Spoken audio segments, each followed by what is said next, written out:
প্রিয় চাকরি প্রত্যাশী ভাই বোনেরা, আসসালামু আলাইকুম। বিভিন্ন সরকারি এবং বেসরকারি এবং প্রাইমারি চাকরির পরীক্ষায় ইংরেজি আরেকটি প্রশ্ন এসে থাকে। সেখানে লেখা থাকে we we dash or we spend dash with the patience.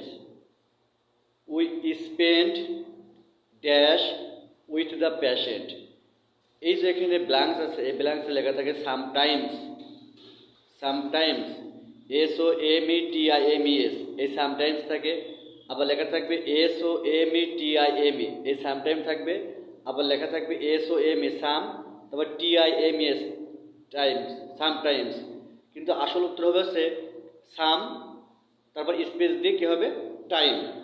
SOME some space TIME time, sometime মানে কিছু সময়।